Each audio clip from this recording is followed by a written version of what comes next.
House, Amina Smith here with you. And the Celtics beat the OKC Thunder 132-123. And the Celtics go out on this West trip, and they are 4-0 as they get ready to come home inside of TD Garden on Wednesday. But first, Eddie, what did you see from the Celtics on this road trip out west? I see they just got better than they have been. I think they're playing their best basketball right now. They're extremely engaged on both ends of the court. They trust, they believe in one another, and the way they close this game out, regardless on what the score was at the end, is expected. Off of back-to-back, they've been playing some big-time games and winning big-time games. But the one thing they did, they closed this road trip out, sweep.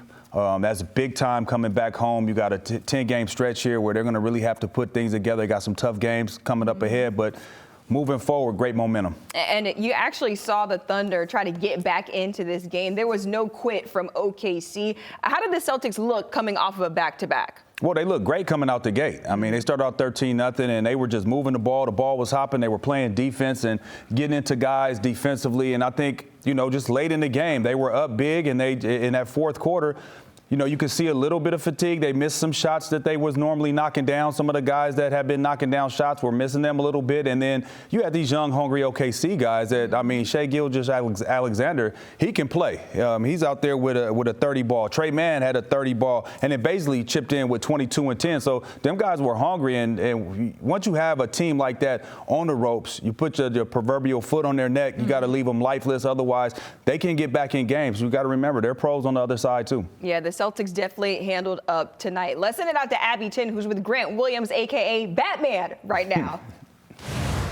Grant, this Oklahoma City team would not go away. Batman? We're making this happen. This Oklahoma City team would not go away. You pulled down a monster rebound. How important was it for you guys to get this win and close this trip out? Yeah, this is one of those games where the other team's not going to stop. This Oklahoma City team has a lot of fight in them. They're young. They play with a lot of energy. So it was about matching it, and that last rebound was just still the game. So it was a matter of making sure we got out here with the last win of the trip and being able to go home and get some rest. Career high for you, 20 points, a 20-10 game. With that starting unit, you had 10 points in the first quarter. Did you feel like Batman out there? It felt pretty good. I was just hoping that, the whole time Tyson and them were joking on me saying, this is going to happen again at 18. You're going to get your career high. I guess I got the last rebound, helped it out. So, hey, it worked out in the end. And Grant, let's be honest, how much credit should we be giving you for the way Jason Tatum has been playing right now? It's all those post-game lift sessions, right? No, that's all him, man. He's doing a phenomenal job of leading this team. He's one of the best teammates I know, and he's been a great leader this year. So hopefully he just keeps progressing as the way he's going and lead us to something special. All right, Batman, great game. Congratulations. Thank you.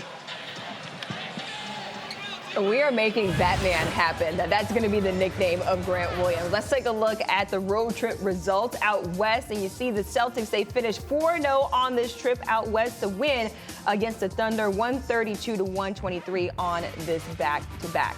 Let's bring in Scal and Perk, who are live out there in OKC. And guys, you were there front and center for this game. And Scal, I'll start with you. Big takeaway after this win. This is one of those where you just figure out a way to win, and they're just better than the rest of the NBA. Jason Tatum, Jaylen Brown, you got the role players. They're moving the ball. It's fun to watch. They get after it defensively. No weakness. They're supposed to take care of business, but it's still impressive. Well, I was more impressed with Jason Tatum playing that point forward position, and we talked about it a lot during the game. But he embraced that role. No Marcus Smart tonight, and I thought he set the tone with his passing and mixing it up on when he was going to score and get others involved. And I thought Derek White did an excellent job of doing that. You know what? The way that he cuts is contagious. Sure. People watch him cut and say, you know what? Let me kind of mimic that. I get easy buckets as well. Yeah, another thing I really like is everyone has an opportunity to, Derek White had a few possessions where he was playing point. Mm-hmm. Everyone has these chances to showcase what they can do, and they rise up to the occasion, yet they don't force and they make the right basketball play. So it's a joy for me to watch these guys play.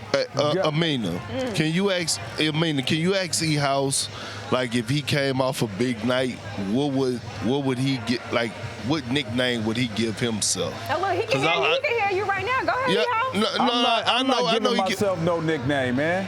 That's for somebody else to do. Nah, I mean, why you always got to be grumpy, man? I'm just grumpy, asking man. a question. I'm just you telling being you. grumpy. I was just thinking to see, you know what I'm saying, what kind of nickname I would give myself, but you got to come back the next night. You know why? Because you didn't have too many big nights scoring, so you trying to figure that out. I had plenty of big nights scoring. E-House, let me tell you something. You don't go straight to the University of Cash without having big nights of scoring, okay? Oh, well, that's in high school. We all had big nights in high school. I'm just saying, I don't know what you did in high school, but I know what I did in high school. Average 27 in Cali, average 27 in California. That's big time numbers. Mickey D's All-American? Yeah, no, I didn't make it Mickey D's All-American. Okay, then. I wasn't 6'10" either, though. Let's talk then. I wasn't 6'10" either. I'm not 6'10". Look, I know. What are you? I know you guys. Come on, Amina, get this back on track. I know you guys. So look, yeah, we're gonna go back and forth. Go ahead, E-House. But what I was gonna say is, I think contagious was a good word to use, Perk, because what's contagious is the passing, and Jason Tatum does set the tone. And I think the reason why he's so good at setting the tone is because he has been studying the game. He's been paying attention to how defenses have been playing him. And then two things come to my mind is trust and belief. He trusts in his teammates that he's going to make the right pass and they're going to do the right thing with it. And he believes in his teammates that they will do that as well. And it's on both ends of the court. They are playing together. They believe that somebody's going to be there if they go help. And they know and they trust that somebody always has their back. And I think on both sides of the court is what makes this team so special. And Scal, you hit on it too. Not only one guy can make plays off the dribble, but you got Derek, you got Peyton, you got Jason, you got Jalen. But then, hey, I think one of the most underrated players on this team and his passing ability is Al Horford. He can make it great passes as well, and he can push it off the rebound. This is a dangerous basketball team. Hey, E-House, you know what's crazy is when I think of Jason Tatum, I think about how he watches the rest of the league.